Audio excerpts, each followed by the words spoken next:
মহাসড়ক সড়ক অবরোধ করে দাবি আদায়ের যে প্রবণতা ইন্টারিম গভর্নমেন্টের সময় দেখা গিয়েছে, ক্ষেত্র বিশেষে সেই গভর্নমেন্টের দুর্বলতার কারণে ইন্সপায়ার্ড হয়েছে, সেটাকে আমরা আর কখনো এলাও করব না।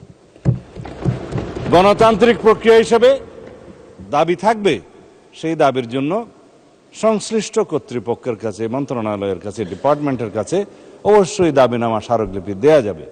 সেজন্য জনমত সৃষ্টির জন্য সেমিনার, সিম্পোজিয়াম আয়োজন করা যাবে এবং প্রয়োজনে সেটা একটা জনসমাবেশের মাধ্যমে প্রকাশ করা যাবে এবং অ্যাসোসিয়েশন রাইট টু স্পিকস, এগুলো আমরা এনশিওর করব, সেটা করা যাবে। It's Democratic culture.